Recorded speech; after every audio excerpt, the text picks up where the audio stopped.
Check, check. Is this thing on? Are we live? We are It's We're live. on. live.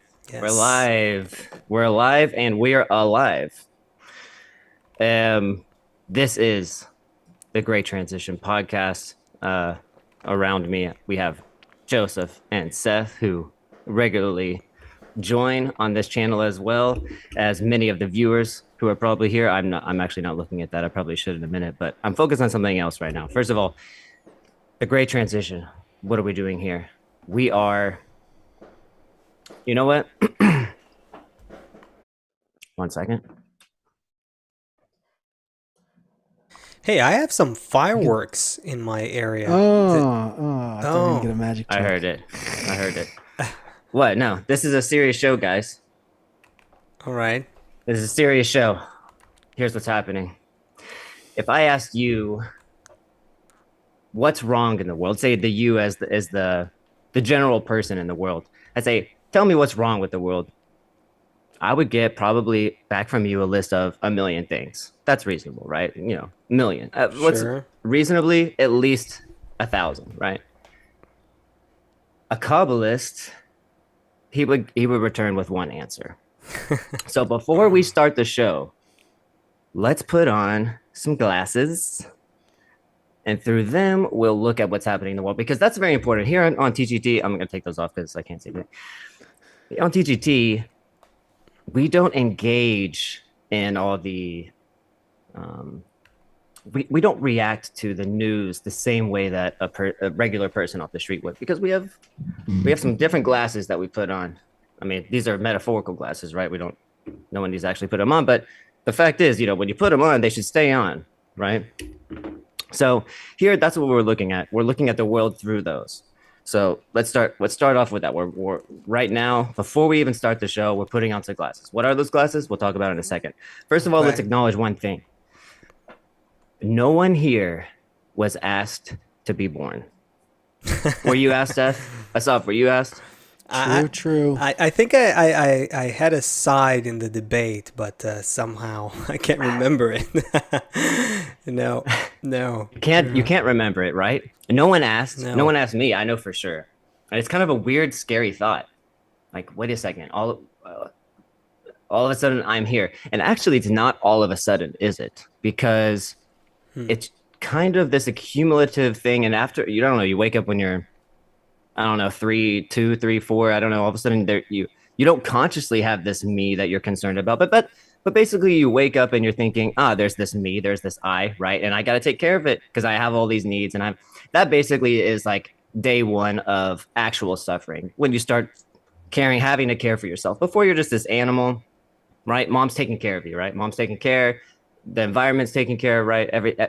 It's just kind of a scary thought that all of a sudden, here I am, and I didn't choose to have to start caring for myself, but that's how it is, right? So no one chooses, in parallel with not choosing to be born, no one chooses their preferences. I didn't choose that I only like the green and yellow Skittles. Did I? I didn't. But somehow it came to me from the society. I don't know, somehow it was put into me, either my education, my home life, all those genes, right? All these kind of things. So everyone's walking around doing things themselves that they never chose. That's kind of, let's stop and think about that for a second. We're about to put these glasses on, but this is the Yeah. warm up for the glasses, because Okay. we're looking at people, and a lot of times judging their behaviors. Chris, I think you'd even have to put the glasses on to agree with that, because I don't think most people would accept right away. No. I mean, Yeah, if I you mean, explained it to them, it- probably, but they It, probably it wouldn't makes accept. you stop. It makes you stop. I mean, if you're a neuroscientist, or someone who studies the behavioral mechanisms of human beings, geneticist, there's a lot to agree on with what you just said. But the Right, but the ordinary feeling. feeling The that we have feeling, is yeah. we feel like we're in control. We're choosing all feel it. stuff. Yeah, We yeah, all yeah. feel it, and so, but the point is, if the audience that we're kind of talking to today, and whoever listens to this later, maybe they can feel how, yeah, there's this kind of, yes, I am choosing, no, I'm not choosing, and it's this kind of split. So then it makes you beg the question, so who is pulling the strings? If I didn't ask to be born, then what did choose for me to be born. You can kind Ooh, of relate to that kind I of thing, like how right? you set Something it had to up. choose. I Yeah, like right. how you set it And up. a lot Yeah. of and sometimes and my dad used to live on not live, he used to work on the 72nd floor in downtown Houston. I would go when I was a kid and I would like I would be so scared. You step on that small little ledge and like put your head against the window and look Hmm. down. And it's interesting, but I always go back to that. And even if you're at any elevated place, you can look at traffic. I always like looking Wow, at traffic because this is such a funny thing because I had the no. exact same thought this week. Just I had also an opportunity to be just a little higher up, just like a sixth or seventh floor, or something like that, for a while, and for a That's all you long need. time. It's all you need to just get that fear of heights going again, or something like that. Something. Right. Yeah. Anyway, yeah, Yeah, so it puts you in a different perspective, right? You're literally in a different perspective, but then yeah. also mentally you can kind of get into a different perspective. Every time I look at traffic, it's always funny. I always like take away the car. Sometimes you see it in movies or cartoons, wherever you take away the car and then you just have like a person just like sitting there like that. You know, if you take away the car, you just have a person who's just like sitting, and that vehicle is just like taking them somewhere, Yeah. right? So you have the feeling like that, oh, this person, you pick on one car and you look at the car and you think, Yeah. oh, they're on their way to work or they're on their way to a bachelor party or whatever, right? So it's this feeling of like everything's being managed, Yeah. I kind had of, right? Like I had a ants. super similar experience where it must have been rush hour or whatever it was, but all the people were streaming to the high rises.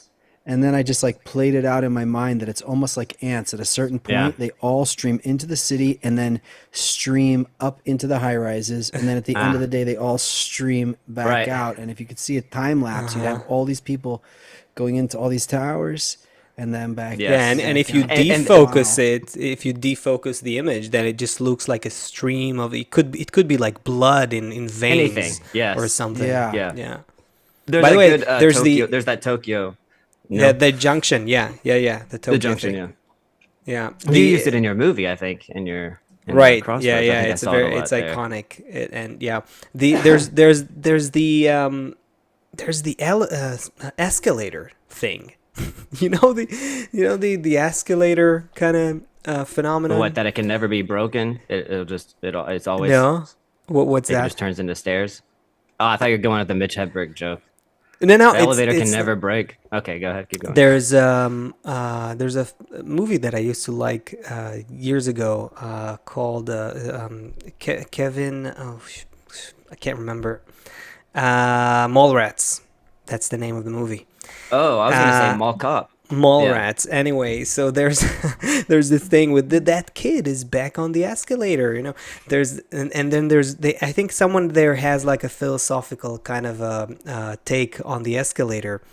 I think it's from there, but it's really true how people are design the malls have these escalators in them, and they get the people to just stop thinking and just go on a thing that takes you to the next place, and you just stop thinking because there's something that just takes you.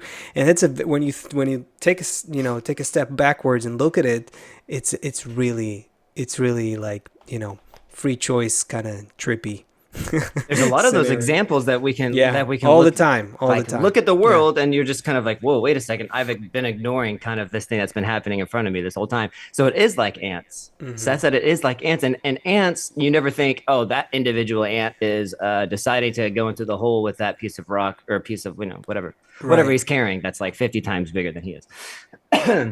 So we never think that they're making personal decisions, but we certainly do feel like we're making personal decisions.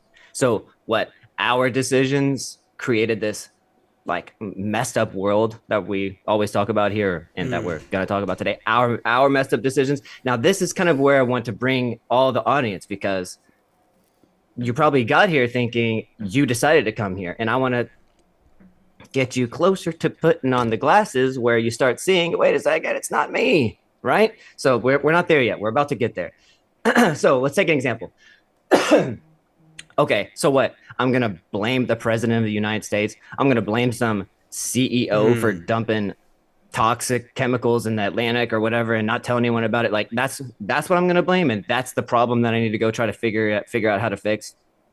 So it's important for this show because we talk about this shift of blaming these like individual creatures to looking at it in a different way. And the different way are these glasses, right? So I want to look at something differently. I put on glasses. The different way that we want to look at the world and the glasses that we're using, it's different because these glasses show us that one force governs the world. And that's kind of radical. But it's it's one force. Let's just say it like this as a fact. It's one force. It's doing good. No individuals control anything, right? And there's no egoists running the country. It's just one force. And also with these glasses, you see that there's a general purpose. So it's not just like one force is like doing whatever it wants and it's having a fun time. It's doing it with a purpose, and that purpose is to raise creation to the highest possible level. We don't need to talk about what that is. And it's also done with care and it's done with love. Now, you can acquire these sunglasses, and we all will, not sunglasses, we all will prefer to wear these glasses. We just don't know really exactly where to get them. You can't get them at Sunglass Hut. You get them by fixing the broken ones that you've got on right now. And you got to take them to the repairman. He's the one that broke your glasses. You got to take him back and you got to say, listen, I want to have the perception that you have, where I can see that you're the one that's governing all of reality. I want to be included in that, and I want to be like it. It's like that giving game. What's that line in the song where Chester was like, I want to win the game where the one who gives the most is the whatever. Right. What was that song? The New Jersey song. I'm gonna make a new game. The one who gives is the best. Yeah, the one who gives it the best. So it's like that the first step, and this is kind of what we talk about on TGT. The first step is wanting those glasses. And even if you think about it and feel, what does it mean to even want to put on such glasses? That's already kind of a game changer to the world. So if we could get there, TGT is talking about the world coming to this place where everyone eventually will want those glasses, right? And if everyone wants them, then you can just go to any corner shop and pick them up. That'll be a different world because everyone will care about those glasses. So from now on in TGT, we want to get there. But in the meantime, just imagine that you want those glasses, right? You want those glasses. So we don't have those glasses. And until then, we have some people around the world who are interested a little bit more in picking up something else like nuclear weapons. And today, hopefully, we can hear a little bit more about that. Ain't that right, Seth? Okay, well, I'm glad that you discussed these glasses because we're definitely not looking at what's going. This is the purpose of us using all these items from the news is not to give political commentary because we're not interested at all in political commentary, and we're only. Can I interject just for 1 second? Please. Why aren't we interested in political commentary?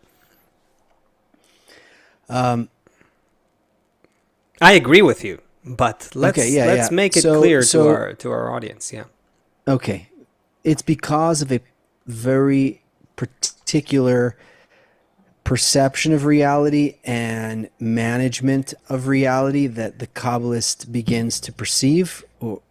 And when you do, you see that moving around in a mirror doesn't change reality. If I'm looking in a mirror, I can move, I can do stuff, but I'm not affecting the essence of anything. I'm moving right, I'm moving left in the mirror, but nothing is happening. You could even see a kiss happen in a mirror, but there's no emotion in the mirror itself. It's just a reflection. What the Kabbalist is dealing with is the reality, not what's reflected in the mirror. And it's not a perfect description of the spiritual reality versus the corporeal reality, because in our material reality we do nevertheless feel things, but the place where, for example, and I'll use I'll just use the Iran deal, even though I wanted to set it up a little better. Set it up the way you want it. I'm gonna jump in. I'm gonna jump in here from here because there's a nice place for it, and challenge me on it if you find a place. Go for it. You're in World War II. You got an Austrian guy who's a guy born in Austria. He's now a politician in Germany, and he's leading a certain campaign in World War II. We're talking about Hitler, of course. Yes. Okay. in the heat of the war, 44, 45, something like that, in the heat of what's going on, if someone came to you and said, Germany and in the future, the Germans are going to negotiate alongside the United States in Austria for a more peaceful world, you would you would scratch your head. Yes. And you would say, how? You would say, what? Now, if you could unravel time, you'd come to today and see that in Vienna, the Germans, with some other nations, are negotiating to denuclearize, take away nuclear weapons from Iran, for example. Right. So the U.S. and Germany are kind of cooperating now. They each have their own agendas, but very, very different than the relations when you would have said that this guy born in Vienna, who's a politician in Germany, is my ally, is negotiating for something that I'm negotiating for. So you can't see at the moment, if you're on the linear timeline, you can't see anything of what's really developing. Right. You can only see what you feel in the moment. Right. And and it's like a fraction of reality that appears to you right now with like very limited, it's short-sighted, narrow, limited perception of what's It's like a actually happening. parent telling their kid to brush their teeth, and the kid's like, that's ridiculous. Or a parent telling the kid to make their bed or eat their vegetables. The kid has no comprehension of the value of these things. Right. At all. Yeah. That's an easy example. So when the Kabbalist looks at things that are happening in the world, the Kabbalist is seeing forces, two forces that are always advancing together, plus and minus. Let me now backtrack into this story, talk about the news item for a minute, and then we'll return to here. So right now there's a situation. It's a hot headline right now.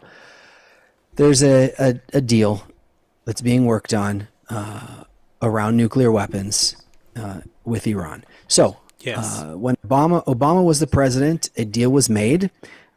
Iran would have to reduce the number of centrifuges and basically agree that they wouldn't. In short, after everything they agreed on, basically meant it would take them 12 months or more to get a bomb. They couldn't just get a bomb. Like they would have to go through all these processes, and the watchdogs would be able to see what Right, they were and then doing. there's like inspection regulations from the All that kind of stuff, international agency, whatever. all that Really stuff. detailed and complex kind of like guidelines for There was handing. plenty but of you're- room for but- every party to Right. wiggle their Yeah. way. But whichever the way bottom they line want. you say is that it'll take him more time. They could still do it, but it's just more. It would take more Right. time, right? It's a political maneuver, and what happened was Iran said, "Okay," and so all of these sanctions were lifted. Maybe $100 billion or however much was being sanctioned. They didn't have access to, would be released, and they're good to go. Right. They can use So, it for but basically, whatever. it's nuclear work versus economic sanctions. That's basically what the game is here Right. played with. Now, so right? there's Okay. many variables. For example, who's Iran's biggest oil customers in addition to China and Iran? Russia, Europe. Europe. Europe. And Europe needs, we're going into the winter. Winter is coming. They need to be able Right. to stay warm, otherwise they will die. Yeah. Now, also the people of Iran. Now we're talking about politicians who, for the most part, care about themselves. For the most part, the people of Iran. Well, the Our job of the politician in our democratic election system doesn't matter where you are in the Western world. The job of the politician is to get reelected. We keep forgetting that that they have like decisions to make and they run countries. At the end of the day, the way the system's built, every 2 years, if you think about the midterms in the US, for example, you have to make sure that you're getting elected. Just the fact that you have to be worried about that self-interest, and worried to the point that you have people working for it, and resources and time and effort and energy. And If you of just wanted your course- kids to say the favorite parent, you would just give them candy constantly. You know, it's Exactly. like, who's your favorite parent? And then like whichever parent can just like throw more candy. It's no way to govern a family. Yeah, know, biasness is, and corruption ultimately is just, it's built into the system itself. We have a problem in the design. Anyway, go ahead. Yeah. Okay. So the people of Iran, who are people like you and me, some of them Regular are people. jerks and some of them are way better than us, are great, wonderful people like everywhere else on earth. You have everything, people there. They're having a very hard time because of all these economic sanctions, because of all these trade sanctions. I'm just going to put a few details on the table now, okay? If this deal goes through, the current deal. So now they're trying to when Donald Trump was president, he left the Iran deal, and now Biden is trying to, or maybe he's trying to. They're trying to work this deal again. Iran saying U.S. already left this deal once before. We don't want the U.S. at the table. If this deal opens up, Russia gets some of the nuclear reactor contracts. So the money opens up to Iran. Iran gives some of these contracts to Russia. So the U.S. basically funds Russia, who the U.S. is now funding the Ukraine against Russia. So all of the everyone's got their hands everywhere.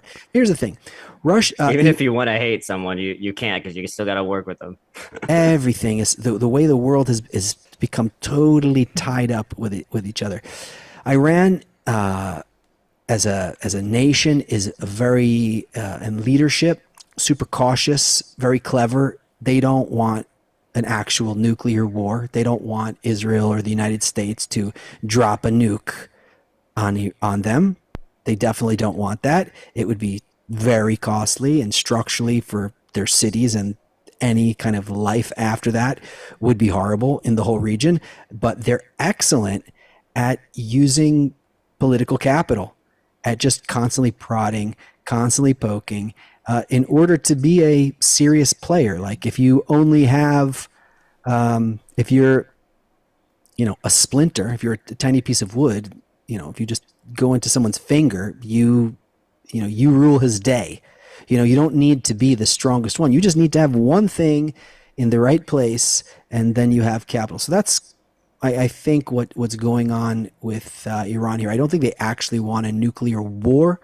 I think they're using this as capital. But here's what I don't know about Okay. nuclear war, but Yeah. are you? Do you rule out completely that they're interested in developing nuclear weapons? It doesn't mean to start a war. It just means to have the ability to have the weapon, the nuclear No, but weapons. I even don't want to get into that so much, because they didn't tell me what their plan is, but it's not really relevant to where I want to go.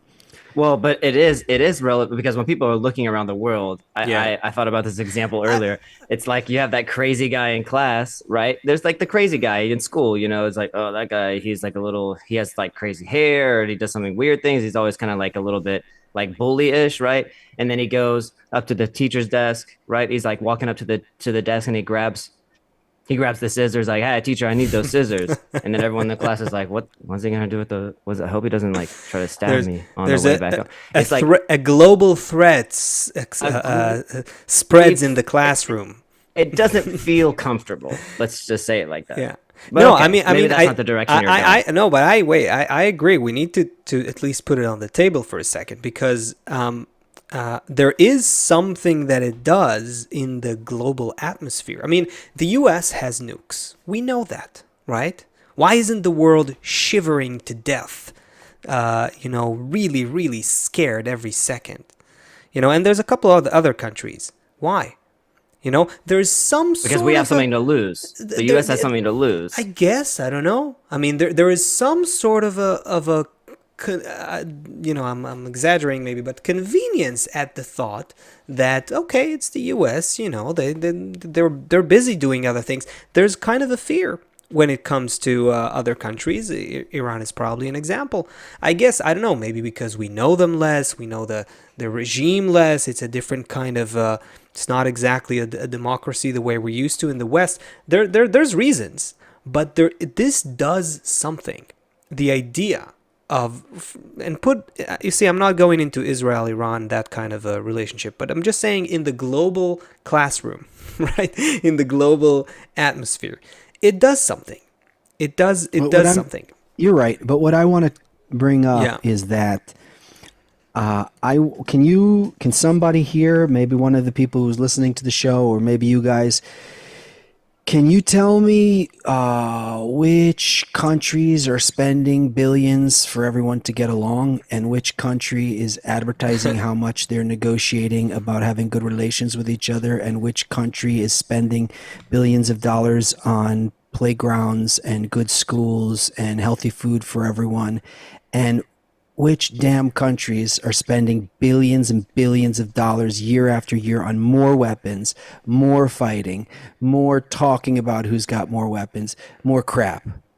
So Yeah, can it's you pretty tell me much which is the first group? it's pretty much Which everyone does the latter, I would say. Pretty much. is there anyone at the first?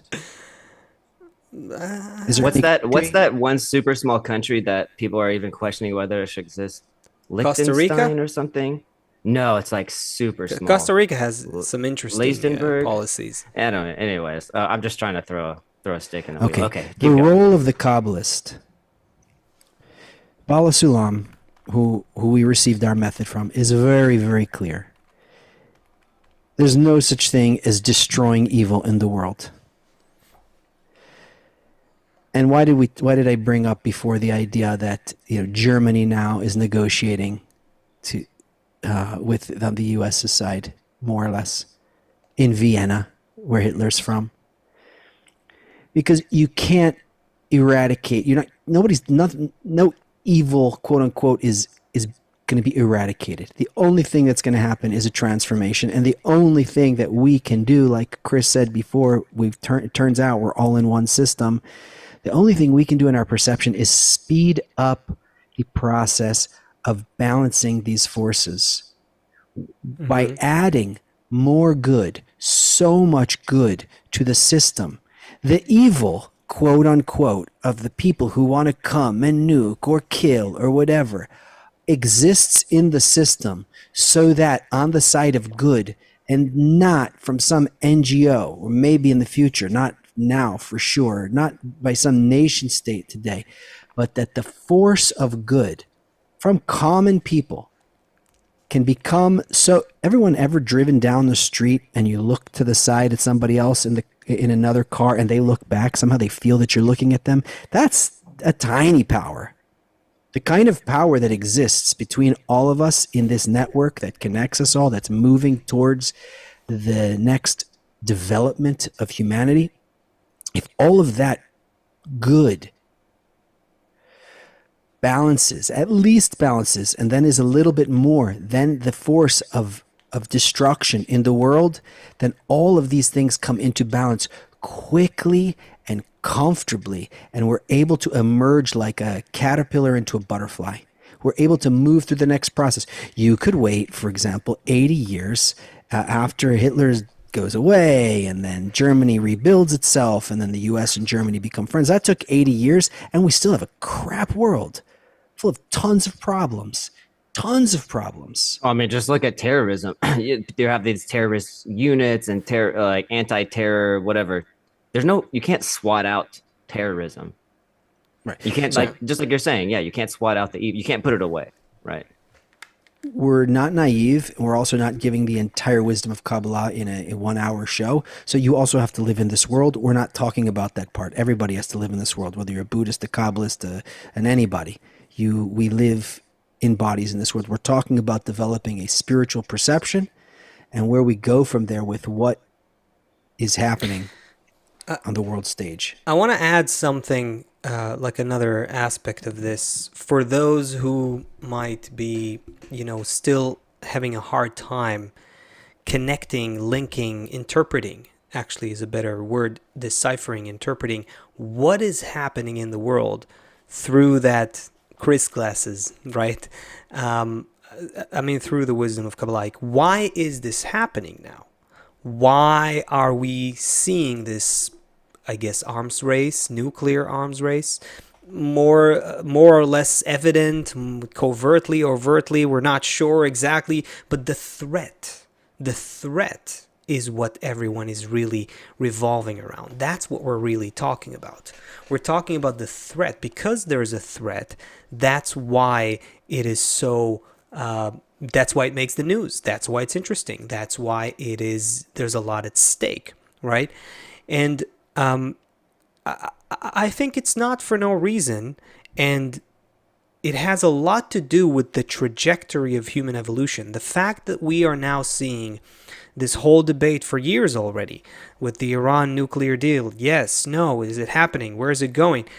I think it's definitely part of the global evolution that we're going through in this gradual development of humanity to recognize that we're all globally interdependent.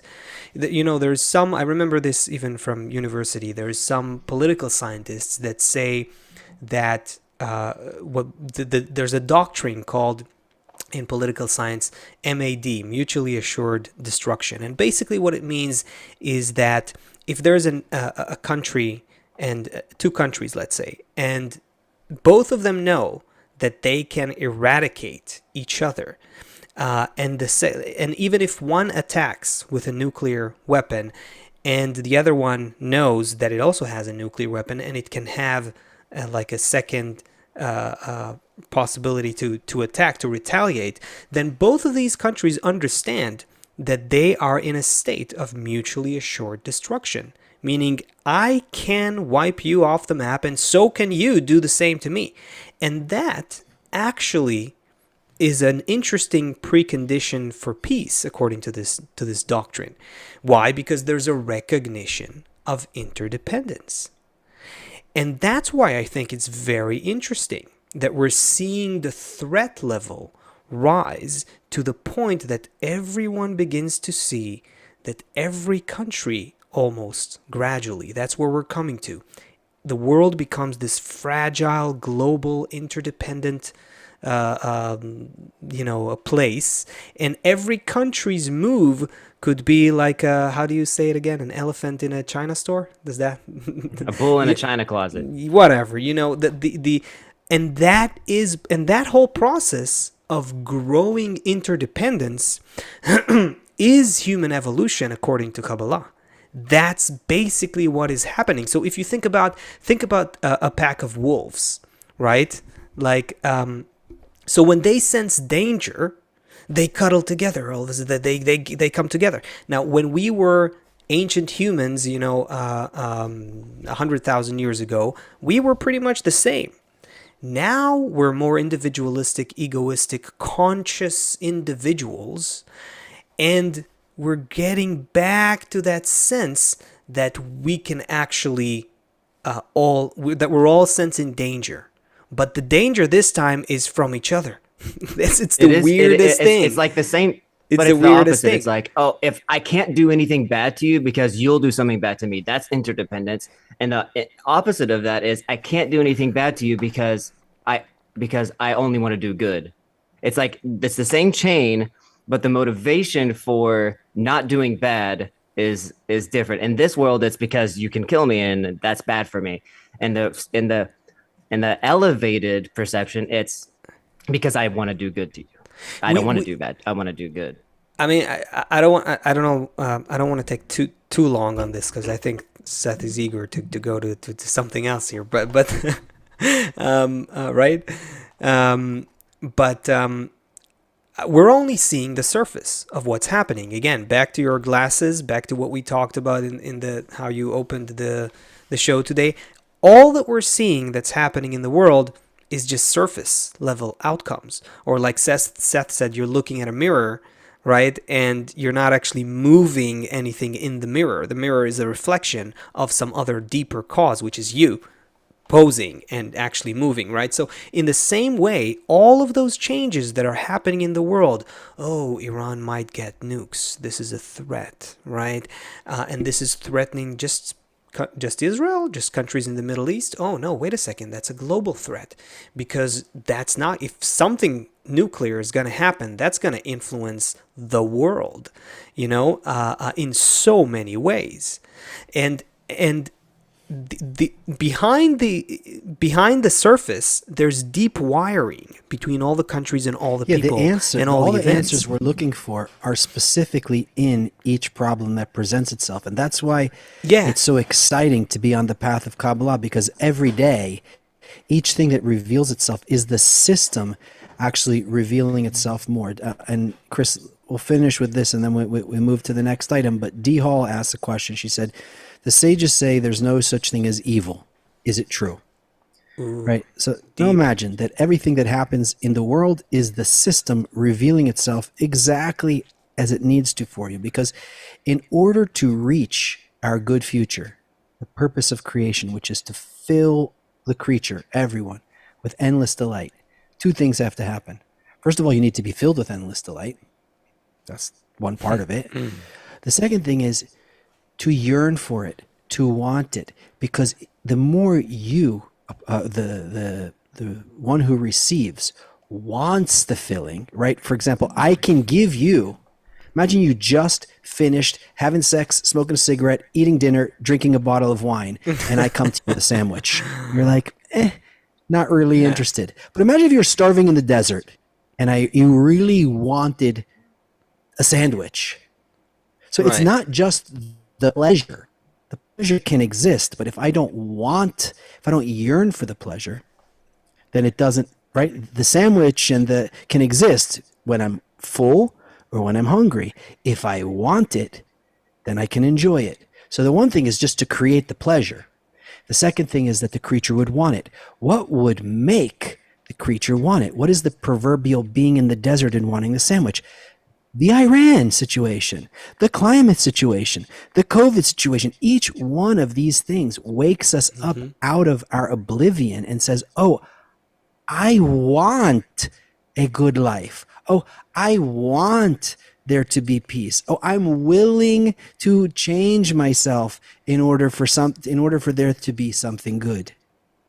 Wait, I'm gonna play your character for a second and say we are willing to suffer from the very beginning of our lives till the very end of our lives and do it over and over and over and over again. Anything but acquire or want that quality that is of nature, which is to do good, to do good, to do good, to exit myself, to not care about myself. We're willing to do anything besides that. So you're saying, yes, we can aspire, but it looks like if I'm looking at history and I'm looking at what's going on right now, it looks like no one really wants it. But that is true. So Dee's question is, when the sages say that there's no such thing as evil, if it's true, if you look at it from the ground, as an ant, as a monkey, or whatever, it could seem like there's something evil. If you start to look at it from this other perspective, you say, no, each of these things is developing my want for the good. It's perfectly the revelation of the negative side on which we need to add the good side. Really, and if you want to define, because you can read evil in all bunch of Kabbalistic texts and everything too. So what evil are they talking about? You probably should say that we define evil as whatever keeps me, prevents me, pushes me away from wanting the good, which hopefully we've defined what the good is right now. Let's move on, because that was great. First of all, I liked where that took us, but we're gonna get into a little bit of a bad. So China's been experiencing some serious and significant heat waves. You have residents fleeing and going underground because power was cut. Now let's just get into some details real quick. I'm going to read a couple of things that I wrote down. So here's the threat level. The heat is also already set records in this just for the massive amount of geographic area that this heat wave is covering, which is 530,000 square miles in China, where the temperature is over 104 degrees and 40 Celsius, wherever you are. So that's like the equivalent of like Texas, California, Colorado, all in one, experiencing this huge, just 104, and how many days it's been? I think 70 days already. And so there was a quote here. I can't think of anything comparable to China's heat wave of summer 2022. Its blend of intensity, duration, geographic extent, and the number of people affected. So there's something seriously harsh happening. And I want to show you a quick video. First of all, you can get you guys see this, right? You can see what's happening. Yep. So there's a picture here. They have some ice. First of all, this is a video of they cut power. The elevators can't bring you food, so they got to send strings and pull up these packages of food that they've ordered. Oh, creative. Yeah, that's intense. Creative. Here you got blocks of ice. The wind is blowing. Then I guess colder air. Creative But still. look at this. Here we go. Let's watch this. Oh wait, I watched them die. can you hear? We do. we I hear. think there's even an echoey thing that's happening, but we can make it. Yeah. All right. She says through tears, the temperature was so high yesterday, yet they cut out the power. Those are Her all dead livestock chickens. and her livelihood, the latest Wow. casualties in China's ongoing power crunch and sweltering summer that is China's hottest ever on record. China's hottest ever on record.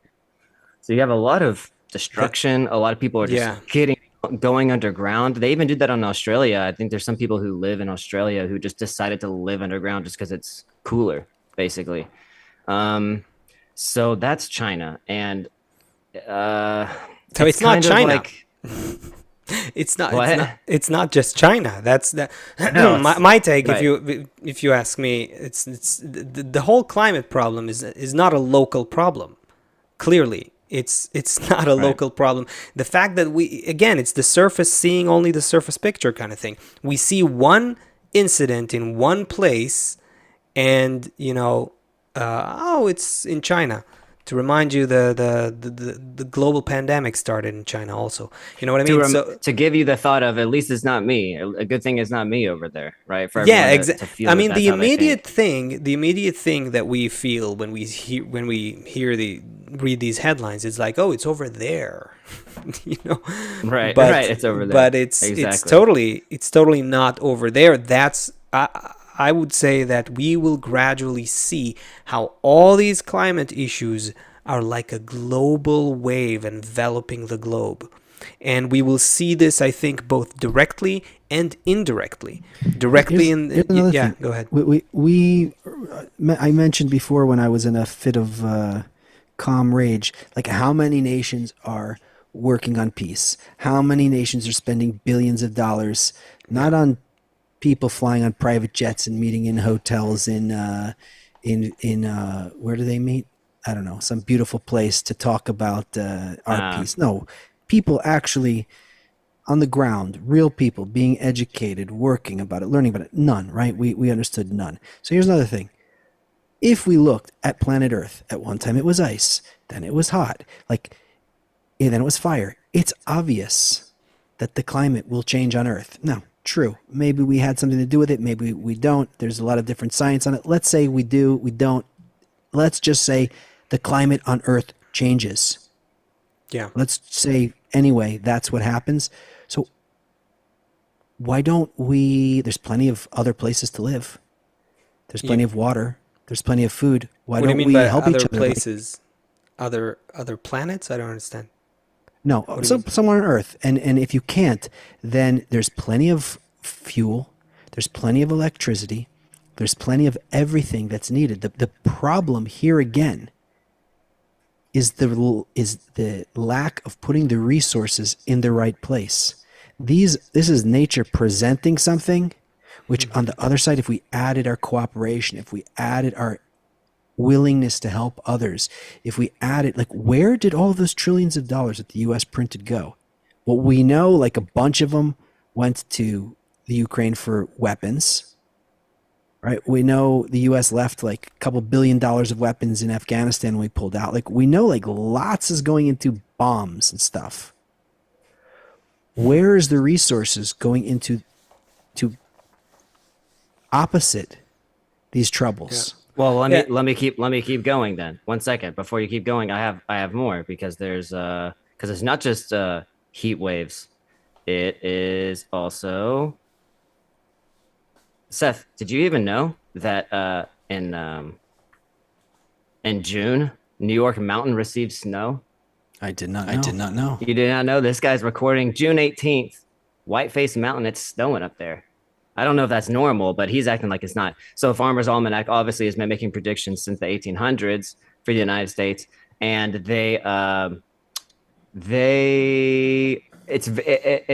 it's less about weather and climate as opposed to, the majority of the almanac is like, life hacks for gardening and planting and stuff. But basically, these small shifts in temperature have huge impacts. Like if winter, like they're predicting now, winter is going to come earlier. That's a significant impact. That's a significant changes that need to be that have on the agricultural industry.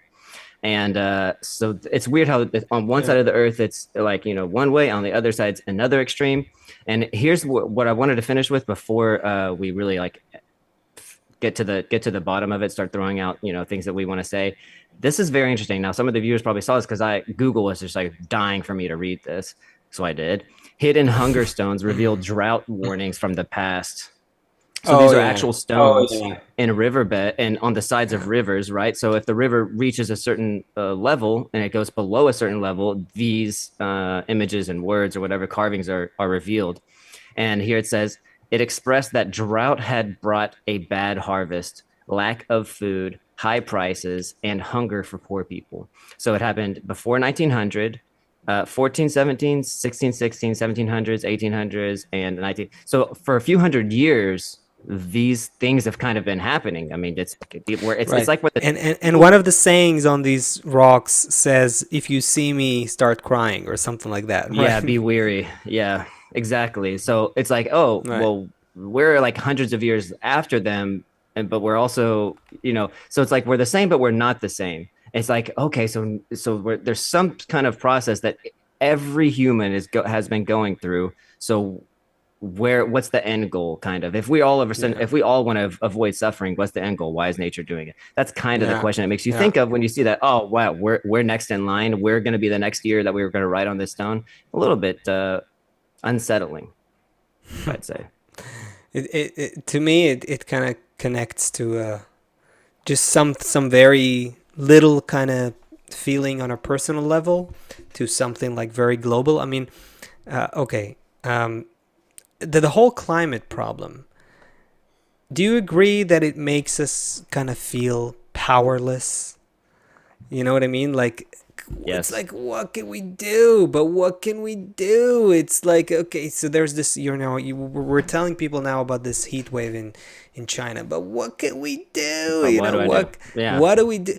And it's like, I think that, just that feeling, human beings feeling powerless and helpless in front of the problem, I'm sorry, I just have to jump in for a second. The problem is they think that by making Teslas or, cool, I mean, Elon is a cool guy, but I mean, they think by making electric vehicles and moving everything off of oil is the solution, and they're calming down because they think no. Everyone who's serious about solving the climate crisis understands that people who are serious about it and understand it is one thing. The population is another thing. No, I think that people understand that it requires. I always think you give people way too much credit, but anyway, we'll keep going.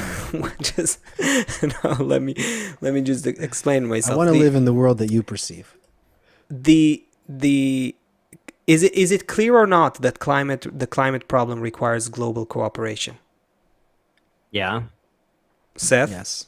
That's all I'm saying. CFCs? That's all I'm saying. Wait, so the ozone hole, that was global cooperation. So I'm saying, just go with me for a second. That's all I'm saying. I think people, even the most less educated people I think they understand, on average, that this is a problem that requires global cooperation. We see all those Paris Accords, and we see that nations need to agree on gas emissions and things like that. And we understand this is a problem that requires global collaboration, global agreements, global cooperation, right? That's all I'm saying. That's all I'm saying. We, in addition to that, are gradually, all of us, all people, are starting to consider whether it's realistic, whether we are able, whether it's, just a pipe dream, that we're actually going to cooperate here in order to save ourselves. That, I think, is the interesting scrutiny that happens in the heart of human beings. We know there is a problem here that is global. We know it's threatening all of us, all of humanity. We think it's a bit far, and we would rather just go about our day instead of thinking about it and dealing with it. Because what can we do right now as an individual? What can I do? So I'll support. I'll vote for the guy who says he'll bring a renewable energy. I'll buy a Tesla. I'll buy a Tesla. I'll do that. But beyond that, there's really not much that I can do. And I think that feeling of being powerless, helpless to an extent in front of this big thing is not a bad feeling. I think that is the 21st century version, the modern version of how early humans felt dependent on the forces of nature. And they needed that in order to adapt to nature. And we need that feeling too. For a long time, in the last couple hundred years, we've grown separately from the idea that we're in nature. In the sense that, we industrialized and we, agriculture and science and all of that. And we developed all of this culture, human culture, that has very little to do with our dependence on nature.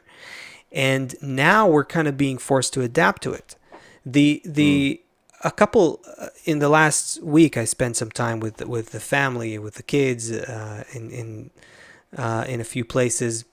We went to the beach to swim. Was great, except that the beach was kind of dirty, and not everyone was nice around us. But What, in Tel Aviv? But no, this one was actually in the south somewhere. Anyway, it doesn't matter. The thing is, every time you even just go to the beach to take a swim, my wife and I were talking about it, you kind of feel, just to take a swim, in the water, you feel how that rhythm of the ocean is stronger than you. When you're in the ocean, you have to adapt to its rhythm. You Exactly feel, what you're talking about. what I mean? You kind of, when you come out of the water to what you're used to, you kind of feel more in control again. And it doesn't even matter if it's deep waters or you go into this thing that you are reminded of is bigger than you, greater than you, stronger than you, and it determines the rhythm. It determines the pace. And if you want to live there, you better adapt, right? That's what we feel when we just go take a swim in the waters, right? The kind of wave that the climate issue is creating right now is like a global wave, and we all have to find our rhythm together to see how we can swim comfortably in it. There's yeah. where my mom Thank lives you. by the beach. When you're walking down to the beach, there's something there called a riptide along the shore, and there's a sign. So riptide means it pulls you out into the Right. ocean. So if Yeah. you get caught in it, it Yeah, pulls you you're- out. yeah, dangerous. Okay? Yeah. You will try and fight, and you will drown because it will pull you out. But as the sign says, if you can move to the left, doesn't matter if you're being pulled out. If you can move to the left a little bit or the right a little bit, because the riptide is going like this. If you Oh, can so move it to the will left take or you the right, out. You're It- out of the riptide, Right. and now you can get in. But it's against logic. Yeah. You have to know how the system works. Yes. You can't fight the system. Yeah. I don't mean the system of government. I mean the system of nature. You Yeah. have to start to understand Exactly. what is happening. And to answer Chris's question, or whoever's question, which one of you guys at the beginning said, "What are you?" He said, "Why don't we look at the news?" Because the news, like, guy dies fighting the riptide in the ocean. It's like, Exactly. yeah, that is what happens when It- you fight the riptide. It tells you nothing, the news, and even the great people who try to solve the climate change. No one's telling you about the rhythm, the metaphorical rhythm of nature that we have to adapt to. And that rhythm is exactly what Kabbalah and Kabbalists have been talking about for thousands of years. It's gradual, growing, increasing, global, interdependence across all of humanity. That's what we and the whole planet, the still, vegetative, the animate, and all people, all of this thing is one thing. It's all one thing. We're not separate, not from each other, and not from the planet. And we have to start seeing how we are adapting to this reality. We're on a network.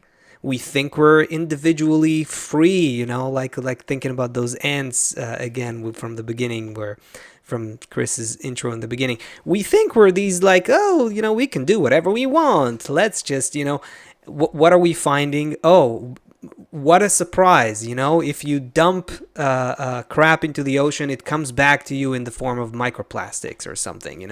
If you create a problem in one side of the sphere, it's a sphere. It's a globe. It's one globe. If you release dangerous chemicals, it'll rain it'll those come chemicals back on you, and you can't even drink it Exactly. anymore. Toxic rain now is a problem all over the world because of what they call forever chemicals. Like the chemicals have entered the What's stream. it called? Forever what? Forever chemicals. Anyway, they found that from now on, rainwater all over the world is essentially toxic. It doesn't mean that it's going to melt houses yet, but like it used to be safe to drink rainwater. Not anymore. Like that's it. You know what I mean? So clearly, And you can't remove it. I mean, they're working on ways already, of course, but yeah. the issue is that it's so simple when we teach our kids all of these little games with cogwheels and with things where we show them, look, a puzzle, all the pieces have to fit together to make a picture. That's what we are. Come on, like it's ridiculous. So It's ridiculous. It's It ridiculous. got me so angry and upset thinking about this episode, thinking about what's going on with these two issues, where there's like mountains of problem on this side, and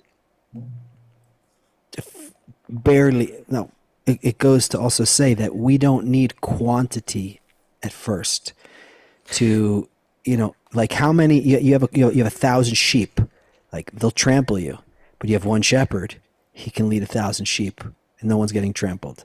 So it's not that we need quantity right now.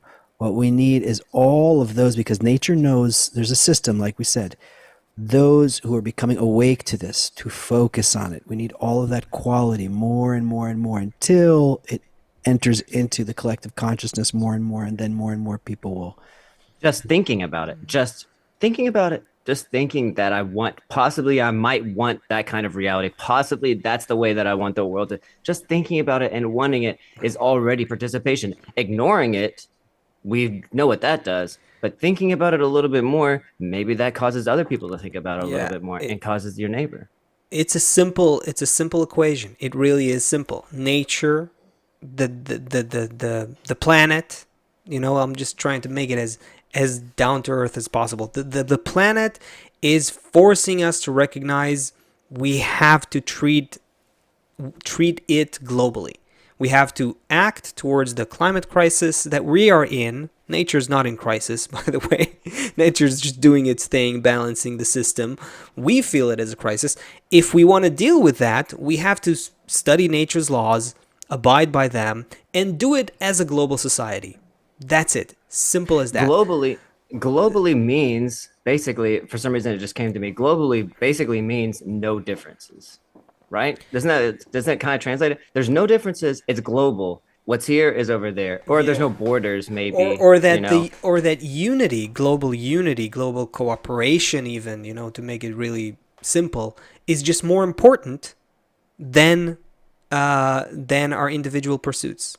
That's it. And so we have to keep our differences in our individual needs and wants and pursuits, but see how they can mesh and integrate and flow with the general rhythm of the planet and each other. That's what we need to do. The kind of culture that we have today that is so opposite to it, where we deplete nature's resources and we're on this constant treadmill of work, consume and buy and watch and and advertisement and all that stuff. Who said we have to live like that?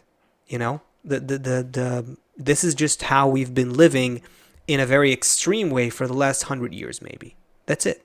In order that we could that we could come to these questions and say, and this is the question before, is there evil? The Kabbalah says no. But in order for you to enjoy the sandwich, you need to be in the desert and have that hunger for it. So now that everybody knows why all of these problems came, now we can search inside of ourselves for what we really want out of life. And not only that, but because we're not just monkeys anymore and we're not just ants anymore, we need, as Patricia, I think, said, where is that shepherd? No, we're not waiting for any one person to be the shepherd of humanity. In order for us to sustain that worldview, that feeling in our heart of what we want, a better life, we'll need to receive it from each other, from our friends, from our social group. I'll have it in the morning. You'll feel it more in the afternoon. Someone else will have it in the evening. And together, through all of our colors, through all of our help of each other, we'll establish a society where we build that worldview of love and goodness for everyone. And in this world of oceanic metaphors, Kabbalists give us a great example that it's like a raft, I should say, or rhapsody. What's the raft? Floating in something? Yeah, like when you're on raft. that raft. Yeah, raft. Anyway, so when you're on raft, imagine like all of us are like on this big raft. All of us, I mean the people who are working on spiritual ascent, on spiritual transformation, those who are conscious and aware that human beings have to become one in mind and heart, and that's what nature really demands from us. So like Seth said, all of us are kind of like we forget about it, the other one reminds us, we grow stronger, we remind the others, we inspire each other, and so on. So it's like a raft. It's really, we're on the same platform. The people who are sharing this spiritual awakening across planet Earth, we are also connected in in an interesting way that, Kabbalists call it mutual guarantee or mutual responsibility. We're on a raft, and every time you feel like spiritually you're going up or you're going down, just remember, we're going up and down together, all of us, even if we don't know each other's name. The system that connects us is way beyond that. So let's sail to the shore, I guess, or wherever nature wants to take us. Yeah. We'll see you next time. Thanks, Thursday. Guys. Thursday, 2 p.m. The Great Transition. Hang on, increase the love, support your friends, and we'll see you there.